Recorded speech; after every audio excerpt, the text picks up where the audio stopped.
Morning students. कल हम आपका chapter first from political science start कर चुके थे, जिसका नाम है what is democracy, Y democracy. ये सब हम कल देखा था हमने, ठीक है। देन हमने डेमोक्रेसी यहाँ देखा, बैकग्राउंड प्रीवियस चैप्टर का हमने ये रीड किया, मेजर एस्पेक्ट्स हमने देखे कि what is democracy, features of democracy, merit demerit हमने देखा, केस स्टडीज़ देखिए, म्यांमार आर्मी रूल ये सब देखा। Then broader meaning of democracy ये हमने देखा, ठीक है। कंक्लूजन देखेंगे हम। ये हमने देखा था कि जो वर्ड डेमोक्रेसी वो कहाँ से डिराइव हुआ है, ग्रीक वर्ड से, डेमोस पीपल, ये सब देखा। Meaning of democracy, then features of democracy, free and fair election, each adult citizen must have one vote. Then merits of democracy ये देखा, 5 मार्क्स का क्वेश्चन बनता है।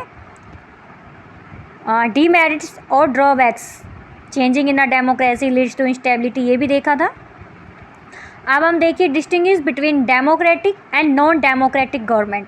अब हम लोकतांत्रिक और गैर लोकतांत्रिक सरकार में अंतर देखेंगे, ठीक है। देखिए आपके लेफ्ट साइड में दिया है democratic government. Democracy is the best form of government as the rulers are accountable to the people and have to fulfil their needs. देखिए जो डेमोक्रेसी है वो बेस्ट फॉर्म ऑफ गवर्नमेंट है, इट मीन सरकार का सबसे अच्छा रूप है लोकतंत्र, क्योंकि रूलर्स जो हैं अकाउंटेबल होते हैं टू द पीपल, लोगों के प्रति उत्तरदायी होते हैं, and have to fulfil their needs, और लोगों की नीड्स को, आवश्यकताओं को फुलफिल करते हैं, बिकॉज वो उत्तरदायी होते हैं। इधर है non democratic government, the rulers are not accountable to the people and their needs. देखिए गैर लोकतांत्रिक सरकार के अंदर जो रूलर्स हैं वो अकाउंटेबल नहीं होते लोगों के प्रति और उनकी नीड्स के लेके, ठीक है। इधर देखिए, in democratic government people elect their rulers. एक लोकतांत्रिक सरकार में लोग अपने शासकों का चुनाव करते हैं, and have right in decision making, और डिसीजन मेकिंग में उनका एक अधिकार होता है। The parliament is a separate body, जो हमारी संसद वो एक अलग से बॉडी है, and has no interference of army, और इसमें आर्मी का कोई इंटरफेरेंस नहीं होता, और ना ही पार्लियामेंट आर्मी में इंटरफेरेंस कर सकती है। नॉन डेमोक्रेटिक गवर्नमेंट की अगर हम बात करें, people do not elect their rulers. गैर लोकतांत्रिक देशों में लोग अपने रूलर्स को इलेक्ट नहीं करते, and have no right in decision making, और उनका कोई राइट नहीं होता डिसीजन मेकिंग में। The parliament can not pass a law about the army. जो पार्लियामेंट है वो कोई कानून पास नहीं कर सकती आर्मी के बिना, without the consent of the chief of army. देखिए कि जब आर्मी का चीफ कंसेंट, सहमति देगा, तभी पार्लियामेंट कोई कानून पास करेगी नॉन डेमोक्रेटिक गवर्नमेंट में। Democratic, any citizen can aspire to contest elections. अगर किसी भी नागरिक की इच्छा है इलेक्शंस में कंटेस्ट करने की, चुनाव लड़ने की, खड़े होने की, फॉर एनी पोस्ट, किसी भी पोस्ट के लिए, इरिस्पेक्टिव ऑफ हिज और हर कास्ट, किसी भी कास्ट का हो, किसी भी रिलीजन का हो, उसका सोशियो इकोनॉमिक बैकग्राउंड कुछ भी हो, एजुकेशनल बैकग्राउंड कुछ भी हो, which means the right of vote is available to all citizens. It means right to vote का जो एक राइट है उसके पास, वो available to all citizens. It means right to vote का अधिकार सभी सिटीजन्स के पास है, और वो किसी भी पोस्ट के लिए, कोई भी सिटीजन इलेक्शंस में खड़ा हो सकता है किसी भी पोस्ट के लिए, चाहे वो किसी भी कास्ट का हो, किसी भी रिलीजन का हो, या उसका कोई भी बैकग्राउंड हो, ठीक है। और नॉन डेमोक्रेटिक में the citizens of the country have no right to vote. Non democratic government में सिटीजन्स के पास है राइट टू वोट नहीं होता। अब हम कंपैरिजन कर रहे हैं, देखिए इनको। Democracy is based on constitution and in democratic government people enjoy their rights of discussion. देखिए डेमोक्रेसी, लोकतंत्र, इस बेस ऑन, किसके ऊपर बेस है, कॉन्स्टिट्यूशन, कंसल्ट, आपस में कंसल्ट करना, आपस में बातों को समझना, देखना, सहमति लेना, एंड इन डेमोक्रेटिक गवर्नमेंट, और लोकतांत्रिक सरकार में people enjoy there right of discussion, और एक लोकतांत्रिक सरकार में लोग उनके राइट ऑफ डिसीजन को एंजॉय करते हैं। अगर गवर्नमेंट लोगों की इच्छाओं के खिलाफ कोई कानून पास कर देती है तो प्रोटेस्ट किया जाता है, और वो कानून गवर्नमेंट को वापस लेना पड़ता है, बिकॉज राइट टू वोट है, राइट टू डिसीजन है मेकिंग में हमारा इन्वॉल्वमेंट होता है। डायरेक्टली नहीं, डायरेक्टली होता है लेकिन होता है। There are free and fair elections. देखिए डेमोक्रेटिक कंट्री के अंदर जो इलेक्शंस होते हैं, चुनाव होते हैं, वो फ्री एंड फेयर होते हैं, किसी का कोई इंटरफेरेंस वहाँ पे नहीं होता। इलेक्शंस ऑफर अ चॉइस, और चुनाव एक चॉइस देते हैं आपको। मैनी कैंडिडेट्स खड़े होते हैं, मैनी पार्टीज़ के खड़े होते हैं, निर्दलीय भी होते हैं जो किसी पार्टी के नहीं होते, तो लोगों की चॉइस होती है वो किसको चुनाव में वोट दे। And fair opportunity to the people to change the current rulers, और एक फेयर अपॉर्चुनिटी दी जाती है, एक साफ़ सुथरा उनको अपॉर्चुनिटी दी जाती है, मौका दिया जाता है पीपल्स को कि वो अपने करंट रूलर्स को अपने अकॉर्डिंग चेंज कर सकते हैं अगर उनको रूलर्स पसंद नहीं है तो। और नॉन डेमोक्रेटिक में, non democratic government is based on relation dictatorship. जो गैर लोकतांत्रिक सरकार है वो डिक्टेटरशिप के ऊपर, तानाशाही के ऊपर निर्भर होती है। The ruler does not what he wishes, does what he wishes, ruler वही करता है जो उसको अच्छा लगता है। इन अ डेमोक्रेटिक गवर्नमेंट, एक डेमोक्रेटिक गवर्नमेंट में elections are either not, in a non democratic government, यहाँ पे आएगा non democratic government, elections are either not held, elections नहीं होते, एंड इफ़ हेल्ड, अगर होते भी हैं, देर आर नॉट फेयर, वो फेयर नहीं होंगे, साफ सुथरे नहीं होंगे, and rather they are imposing. ठीक है, डेमोक्रेटिक गवर्नमेंट में क्या होता है, देर इज़ अ फ्रीडम होती है, लोगों को आज़ादी होती है एक्सप्रेशन की, कि आप अपने व्यूज़ को एक्सप्रेस कर सकते हो। And people enjoy there fundamental rights, और लोग अपने मूलभूत अधिकारों को इंजॉय करते हैं। फंडामेंटल राइट्स जो कि आर्टिकल 12 से लेके 35 तक है। अगर हम मूल आर्टिकल्स की बात करें तो 12 से लेके 35, अगर हम मेन की बात करें तो 14 से लेके 32। ठीक है, फंडामेंटल राइट्स आपने पढ़े हैं ना, 14 में इक्वलिटी, 19 से 22 फ्रीडम, ये सब हमने पढ़े थे। 6 फंडामेंटल राइट्स हैं आपका, 32 वाला जिसके according supreme court, high court अगर कोई आपके मूल अधिकारों का हनन करता है तो उसके अकॉर्डिंग आपको फ्रीडम दी जाती है कि आप वहाँ जा सकते हो, जैसे कि इंडिया में है फंडामेंटल राइट्स। अब हम देखेंगे कि non democratic government, there is no freedom of expression and people do not enjoy their fundamental rights. Non democratic governments में लोगों को कोई फ्रीडम नहीं होती अपने व्यूज़ को एक्सप्रेस करने की, और वो कोई फंडामेंटल राइट्स एंजॉय नहीं करते। एग्जाम्पल सऊदी अरेबिया और जिम्बाब्वे। नाउ डायरेक्ट डेमोक्रेसी, हमने देखा था 2 टाइप्स ऑफ डेमोक्रेसी, डायरेक्ट और इनडायरेक्ट, ऊपर लिखा हुआ है ना। तो हम यहाँ पे देखेंगे कि direct democracy, it is a political setup, ये एक राजनीतिक सेटअप है, वेयर जहाँ the people themselves makes the laws, जहाँ लोग कानून खुद बनाते हैं, and parliament directly in the functioning of the government, और जो संसद है वो प्रत्यक्ष रूप से गवर्नमेंट को फंक्शन करती है, चलाती है संसद, क्योंकि पार्लियामेंट में जो एमपीज़ आते हैं उनको हम इलेक्ट करके भेजते हैं हमारे बिहाफ में। ठीक है, अब ऐसा क्यों करते हैं इसका भी हमें आगे पता लगेगा। Decisions are taken on the base of the majority of opinion, जो डिसीजंस लिए जाते हैं पार्लियामेंट में वो मेजोरिटी के बेस पे, जो बहुमत का विचार होगा, ओपिनियन होगा, उसी बेस पे डिसीजंस लिए जाते हैं, निर्णय लिए जाते हैं, on the base of majority. It is suitable for the geographical small countries with less population, ये एक सूटेबल है जोग्राफिकल जो स्मॉल कंट्रीज़ है उनके लिए, उनकी पॉपुलेशन जिसकी कम है। ठीक है, ancient Greek, Rome and India, modern period में स्विट्जरलैंड, जो डायरेक्ट डेमोक्रेसी दिखाया हुआ एग्जाम्पल। ठीक है, डायरेक्ट डेमोक्रेसी के। ओके, अब हम देखेंगे indirect democracy. In the modern world, आधुनिक संसार में मोस्ट ऑफ द कंट्रीज, अधिकतर देश are following the indirect democracy, indirect democracy को फॉलो करते हैं अधिकतर देश। इट इज़ अ सिस्टम, ये एक व्यवस्था है, इन विच, जिसमें the representative are elected by the people, कि लोगों के द्वारा उनके प्रतिनिधि चुने जाते हैं, and they act on behalf of the people, और जो रिप्रेजेंटेटिव इलेक्ट होते हैं ये पीपल्स के बिहाफ में काम करते हैं। They are so sensitive to cater the needs, वो बहुत ही सेंसिटिव होते हैं उनकी नीड्स को कैटर करने की, देखभाल करने की, and opinion of the people, और लोगों के सुझावों को। एग्जाम्पल है इंडिया, फ्रांस और यूएसए। अब इंडिया एग्जाम्पल कैसे है बेटा, आप सभी को पता है, मान लो आप जिस भी डिस्ट्रिक्ट में रह रहे हो, आप वहाँ से अपना एमएलए चुनते हो।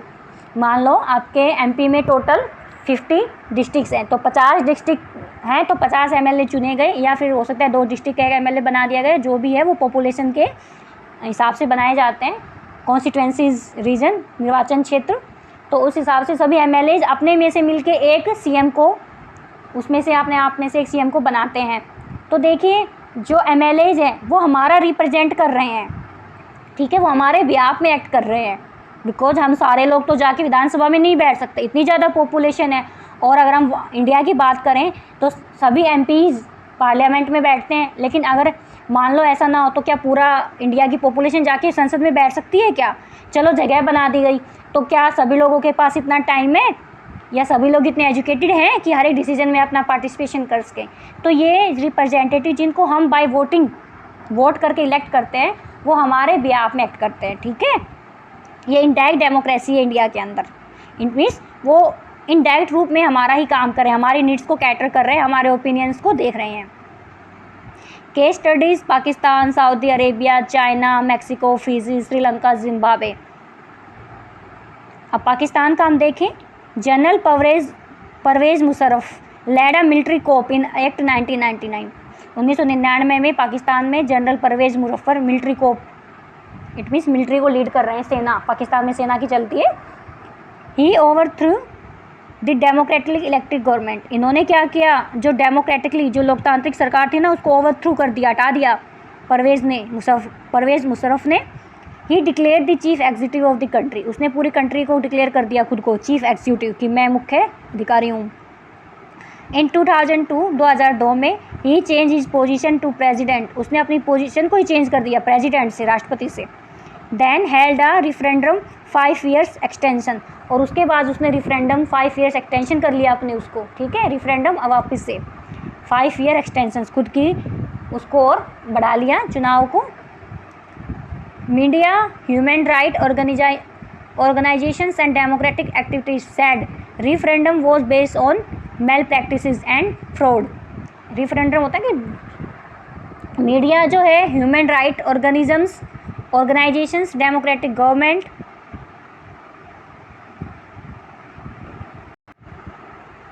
हाँ जी, तो देखिए then held a referendum 5 years extension. It means उसने एक जनमत संग्रह करवाया और 5 years एक्सटेंशन कर लिया। मीडिया ने, जो ह्यूमन राइट ऑर्गेनाइजेशन, जो मानवीय अधिकार संस्थाएं थी, और जो डेमोक्रेटिक एक्टिविटीज़, जो लोकतांत्रिक एक्टिविटीज़ थे, ठीक है, उन्होंने कहा कि रिफरेंडम जनमत संग्रह was based on malpractices and fraud, की जो जनमत संग्रह करवाया है ये फ्रॉड है। In August 2002 he issued legal framework order amended the constitution of Pakistan. उसने लीगल फ्रेमवर्क ऑर्डर निकाल दिया और कॉन्स्टिट्यूशन ऑफ पाकिस्तान के संविधान को ही अमेंड कर दिया, उसमें ही सुधार कर दिया। अकॉर्डिंग टू दिस ऑर्डर, इस ऑर्डर के अनुसार president can dismiss the national और प्रोविजनल असेंबलीज, कि राष्ट्रपति को आप तभी डिसमिस कर सकते हैं राष्ट्रीय और प्रोविजनल असेंबलीज के थ्रू। इट मीन्स उसने कॉन्स्टिट्यूशन को अमेंड कर दिया, कॉन्स्टिट्यूशन में ही चेंज कर दिया, ठीक है। आगे देखिए, the work of civilian cabinet supervise by national security council dominated by military officers. The work of civilians cabinet का जो वर्क था सुपरवाइज किया जाता था by national security council dominated by military officers. It means civilians cabinet का काम observe किया जाएगा, सुपरवाइज किया जाएगा नेशनल सिक्योरिटी काउंसिल के द्वारा। और जिसको डोमिनेट कौन कर रहे हैं, नेशनल सिक्योरिटी काउंसिल को डोमिनेट करने का काम है मिलिट्री ऑफिसर्स का। और मिलिट्री ऑफिसर्स का चीफ एग्जीक्यूटिव तो परवेज़ मुशर्रफ थे, जो कि अपने आप को प्रेसिडेंट बना दिया था, जिन्होंने कॉन्स्टिट्यूशन को चेंज कर दिया था, अमेंड कर दिया था। तो आफ्टर पासिंग दिस लॉ, अब ये कानून बनने के बाद, the election held to the national and state assemblies, जो इलेक्शंस है वो नेशनल और स्टेट असेंबलीज के हेल्ड हुए। The elected representative have some powers, और जो इलेक्टेड रिप्रेजेंटेटिव्स थे उनके पास कुछ पावर्स आ गई, बट फाइनल पावर, लेकिन अंतिम पावर जो है रेस्ट विद मिलिट्री ऑफिसर्स के पास ही रही, नॉट रिप्रेजेंटेटिव्स के पास।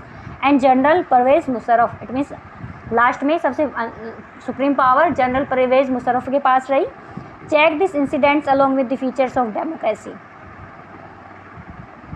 आगे देखिए, चाइना का अगर हम एग्जाम्पल देखें, in China elections are regularly held. China में इलेक्शंस वो रेगुलरली हेड होते हैं after every 5 years। It means China में प्रत्येक 5 साल में चुनाव होते हैं for electing the countries parliament, country की पार्लियामेंट को चुनने के लिए। कांगनो रेनमिन डाइबो दाही नेशनल पीपल कांग्रेस के ये लीडर, नेशनल पीपल कांग्रेस है ये। They have the power to appoint the president. ये जो कंट्रीज पार्लियामेंट है कुंगो रेनियम, इसके पास पावर है प्रेजिडेंट को अपॉइंट करने की। It have nearly 3000 peoples elected from all parts. देखिए, इट हैव नियरली 3000 पीपल्स, 3000 लोग ऑल पार्ट्स ऑफ चाइना से इलेक्ट किए जाते हैं। Some members are elected by the army, कुछ मेंबर्स आर्मी के द्वारा इलेक्ट होते हैं। बिफोर कंटेस्टिंग द इलेक्शंस को कंटेस्ट करने से पहले the candidates needs the approval of Chinese communist party. देखिए, इंडिया में तो कोई भी इलेक्शंस को कंटेस्ट कर सकता है, खड़े हो सकता है, लेकिन अगर चाइना में किसी कैंडिडेट को इलेक्शंस में कंटेस्ट करना है, पार्टिसिपेट करना है, तो सबसे पहले उसको अप्रूवल चाहिए। किसका? चाइनीज़ कम्युनिस्ट पार्टी का अप्रूवल मिलेगा तभी वो इलेक्शंस में खड़े हो सकता है, अदरवाइज नहीं। Only those who member in communist party और 8 smaller parties allied to it were allowed to contest election held in 2002 and 2002 और 2003 में। Only those who member communist party, सिर्फ वो लोग जो कम्युनिस्ट पार्टी से हों और 8 स्मॉलर पार्टीज से allied to it were allowed, उनको अलाउ किया गया कंटेस्ट इलेक्शंस लड़ने के लिए 2002 और 2003 में। The government is always form by the communist party, और जो गवर्नमेंट है वो हमेशा कम्युनिस्ट पार्टी के द्वारा ही फॉर्म होती है। कम्युनिस्ट पार्टी के लीडर्स ही हमेशा रूलर बनते हैं, वही गवर्नमेंट को रन करते हैं। Since it's independence in 1930, Mexico की बात हो रही है। अब हमने पाकिस्तान देखा कि पाकिस्तान में मिलिट्री कोप है और चाइना में कम्युनिस्ट पार्टी ओवरऑल सब कुछ है। देन हम देखेंगे Mexico, third country. Since independence in 1930, it means 1930 में मैक्सिको ने अपनी इंडिपेंडेंस प्राप्त की। इंडिपेंडेंस कॉलोनी था ये पहले, तो फ्री हो गया 1930 में। Mexico holds elections after every 6 years to elect its president. देखिए, मैक्सिको में एवरी 6 ईयर्स, 6 सालों में इलेक्शंस होते हैं अपने प्रेसिडेंट को इलेक्ट करने के लिए। The country has never been under military rule और डिक्टेटर रूल। देखिए, पाकिस्तान में मिलिट्री रूल था, चाइना में डिक्टेटर रूल, बट इस कंट्री में ना तो मिलिट्री रूल था ना ही dictator rule. But until 2000 all election was won by a party called PRI। लेकिन 2000 से सभी इलेक्शंस को एक पार्टी ने जीता जिसका नाम था PRI, इंस्टीट्यूशनल रिवोल्यूशनरी पार्टी। ठीक है। अपोजिशन पार्टीज और जो विरोधी पार्टियां थी डिडंट कंटेस्ट द इलेक्शंस, उन्होंने इलेक्शंस लड़े but never win the elections, लेकिन वो इलेक्शंस में जीती नहीं। The PRI institutional revolutionary party use many dirty tricks to win the elections. It means election तो हुए थे लेकिन फ्री एंड फेयर नहीं हुए, क्योंकि इस पार्टी ने डर्टी ट्रिक्स यूज़ की इलेक्शंस को विन करने के लिए। ऑल दोज वो employed in government officers had to attend its party meetings. और जो भी गवर्नमेंट ऑफिसर्स हैं, जो भी एम्प्लॉयड हैं गवर्नमेंट के, उन सभी को इस पार्टी की मीटिंग्स को अटेंड करना था। Teachers of government school force parents to vote PRI। जो गवर्नमेंट टीचर्स हैं उनको फोर्सफुली कहा गया कि वो वोट करें PRI को। It means fair and free elections नहीं हुए। ओके, आगे हम देखेंगे। Media ignored the activities of opposition parties except to criticise them. Media ने जो ओपोजिशन पार्टीज़ की जो एक्टिविटीज़ थी उनको इग्नोर किया, एक्सेप्ट टू क्रिटिसाइज दैम, और उनको क्रिटिसाइज़ किया। समटाइम्स, इट मीन्स मीडिया नहीं कर सकती थी उनको, ओपोजिशन जो PRI पार्टी है उनके अगेंस्ट कोई भी क्रिटिसिज्म मीडिया नहीं कर सकती थी। Sometimes the polling booths were shifted one place to another place in the last minutes. देखिए,